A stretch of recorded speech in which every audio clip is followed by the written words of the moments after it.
Olá, já está em vigor aqui em Santa Catarina a lei estadual que garante para todas as mulheres o direito de amamentarem seus filhos em estabelecimentos comerciais como bares, restaurantes e casas de espetáculos. Os locais que não cumprirem a garantia poderão ser advertidos e multados.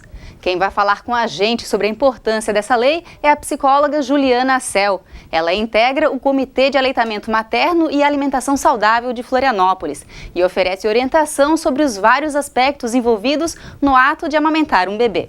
Muito obrigada pela tua presença aqui no nosso programa, Juliana. Eu queria começar perguntando qual a importância da gente ter essa lei aqui em Santa Catarina. Pois é, essa lei eu pensei bastante sobre isso, né? Por que ter uma lei que protege a mulher de amamentar, se é uma coisa tão natural? Mas ela é necessária justamente porque a gente está no momento da sociedade que, embora tenha uma exposição grande da mulher e grandes avanços nessa área, mas ainda a mulher não tem como exercer seu direito, né? A gente tem muita violência obstétrica, por exemplo, que é uma coisa que não se falava há algum tempo, agora começou a se falar, e agora a gente percebe várias mulheres querendo exercer seu direito dela e do bebê de amamentar em livre demanda, que é o que a gente orienta, o bebê que diz o horário que quer ser amamentado, e pode ser que o bebê diga no meio do shopping, pode ser que o bebê diga num restaurante, e a mulher tem o direito sim de amamentar. Se a sociedade não está preparada para aceitar esse tipo de ato, que é um ato lindo de amor e de alimentação e doação, temos que ter lei para proteger. Simplesmente isso. O estresse de amamentar com alguém olhando pode trazer alguma mudança no ato de amamentar? Com certeza, boa pergunta. Porque assim, existem alguns hormônios que estão envolvidos no ato de produzir o leite e ejetar o leite, a saída do leite. Esses hormônios, eles são muito interessantes, eles são tímidos. São envergonhados. Se a mulher está sob pressão, se ela se sente estressada ou se sente observada, eles também são afetados. Então, a mulher, para amamentar, a gente sempre orienta, ela precisa estar tranquila, sem ninguém ficar olhando, sem ninguém ficar dando opinião e palpite. Você imagina estar num ambiente que o seu filho pediu para ser amamentado e tem alguém olhando. Não é para olhar. Se a pessoa se incomoda em ver um seio, por favor, olhe para o lado.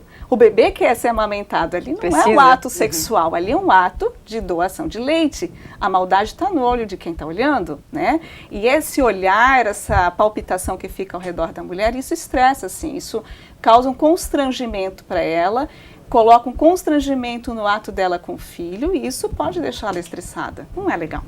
A gente gravou um depoimento com uma mulher que sofreu um pouco disso. Vamos assistir? Vamos sim.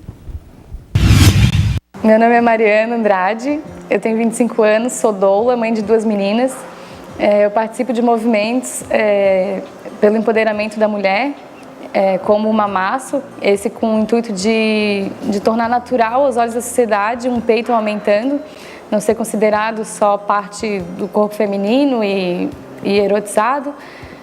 Na minha experiência de amamentação, da minha primeira filha, hoje com 4 anos, eu escutei vários tipos de comentários que hoje eu considero absurdos, como para cobrir o seio, amamentar no banheiro ou para não amamentar à frente de homens, que me excluíam sempre que eu tinha que alimentar a minha filha, que me fez muitas vezes pensar em desistir.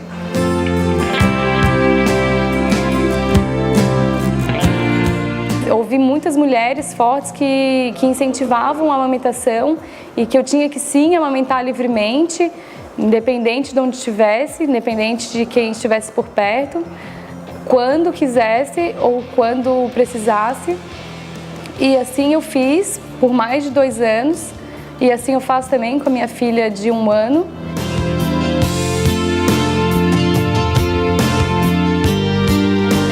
Falta de estímulo à amamentação, né? Considerar que a mulher tem que amamentar em locais certos, de maneiras certas, definir formas certas e erradas de amamentar, desestimula a mulher a amamentar, né? Essa mulher que deveria amamentar por 2 anos ou mais, aos 3, 4, 6 meses já vai querer desmamar, para não ter que passar por constrangimento de olhares, de pessoas que acham que seja errado, e comentários desse tipo absurdos.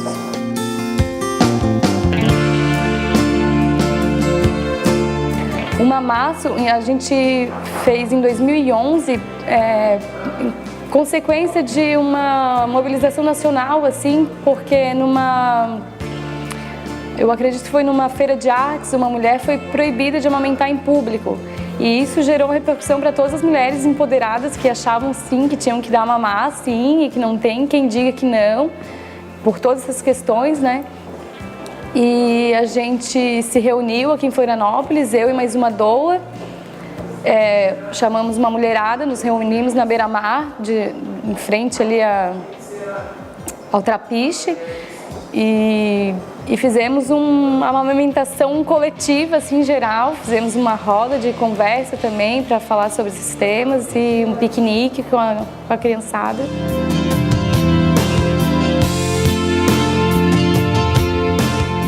Incentivar essas mulheres que acreditam que estão erradas, né, de estar amamentando em público, ou de estar dando mamar quando quiser.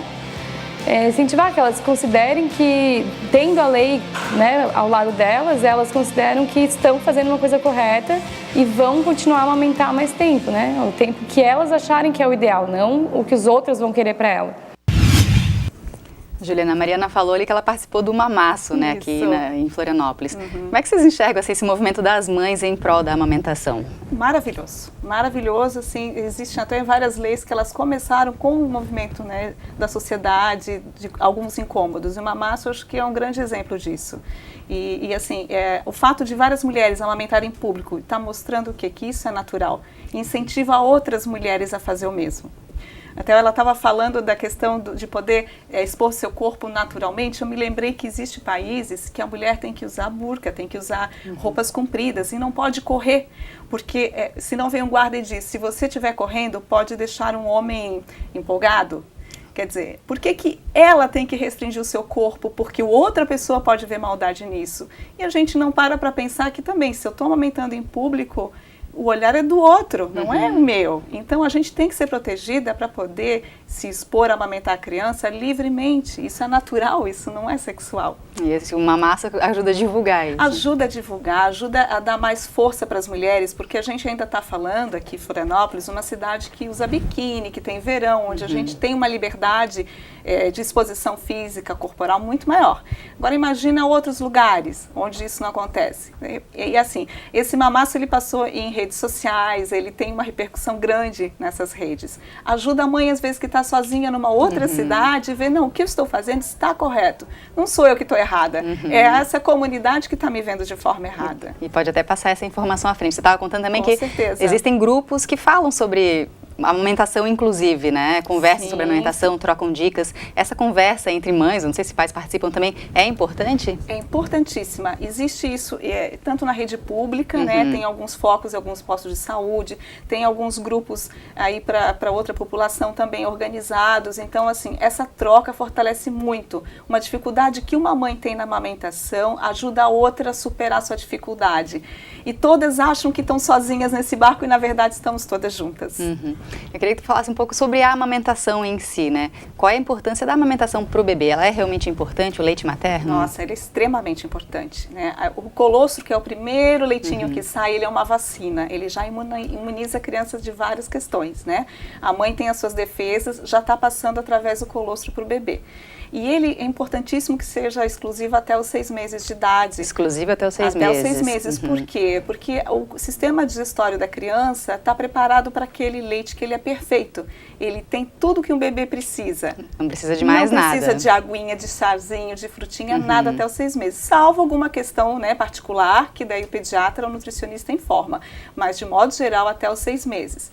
Então, a gente está tratando que a criança tenha mais defesa, que ela evite ter alergias alimentares, né? Não está colocando leite industrializado já na vida dela tão cedo. E assim, além da questão física, não podemos desconsiderar toda a questão afetiva, né? Com a relação com a mãe. Nossa, você deve ter visto isso com várias mães e com você. O amor que é dar um seio para um bebê, né? Então, isso fortalece o vínculo, sem dúvida, também. E você tem que amamentar muito tempo, daí tem um limite? Cada mãe sabe quando é a hora quando o bebê quer parar? Como é que funciona? Então, assim, o que o Ministério da Saúde, o OMS, recomenda é que se amamente até 2 anos ou mais. Agora, isso não pode ser uma regra, né? A gente pede um mínimo de 6 meses pela questão de sistema da criança, né, dessa adaptação ao leite, que é muito melhor, mas cada mãe vai saber o seu limite. O importante é que ela faça não porque alguém acha feio. A gente escuta às vezes, o bebê está caminhando, ou tem dente, é tão feio uma criança puxando a roupa da mãe para mamar. Não é feio. Se ela para de amamentar porque alguém de fora está falando, isso não está legal. Tem que ser um processo entre ela e o bebê, que os dois se ajustem e decidam juntos qual é o momento dessa parada, e não por uma pressão social. Por isso que a lei é importante, para que a sociedade aceite e não atrapalhe a amamentação, que o próprio Ministério incentiva que venha mais longo do que isso, né? E para a mãe, quais são as vantagens para a mãe em amamentar? Nossa, tem inúmeras, né? De imediato após o parto, só o fato de colocar o bebê para amamentar, isso os hormônios começam a atuar para descer o leite, e o mesmo hormônio ajuda a fechar o útero e evita hemorragia. Então, que coisa mais linda, o bebê já está ajudando a mãe a evitar uma hemorragia materna. Ajuda o corpo dela a voltar melhor ao lugar, tipos de câncer, né, o de mama também está relacionado, a autoestima dela saber que está produzindo, né, para o seu filho, entre outras coisas, né. Você oferece atendimento para mães nessa questão de amamentação. Tem alguma dúvida que é mais constante? Elas sempre ficam muito com medo de que não está sendo o suficiente, né? Que o que elas estão dando não é suficiente, que não vai dar certo. E uma coisa que acontece é uma reclamação bem bacana, assim, todo mundo diz, você não pode se estressar porque senão para o leite. De fato, o estresse ele atrapalha, mas eu tento inverter isso, eu digo, não falem para a mãe não se estressar, porque senão é mais uma culpa para ela. Ofereçam ajuda, façam uma massagem, né? Então a gente tem que cuidar muito da mulher no pós-parto, para que ela se sinta tão relaxada que consiga fazer o seu trabalho tranquilamente. Queria que tu desse algum recado aí para mães que estão amamentando. O que você diria? Eu diria para não ouvir palpite, para não pensar nos outros, se fechar um pouquinho sozinha com o seu bebê e acreditar na sua voz interna. Essa sim está com razão. Ok. Juliana, muito obrigada pela tua presença aqui no nosso programa. Obrigada a você. Mulher em Foco vai ficando por aqui. Obrigada pela audiência e até a próxima.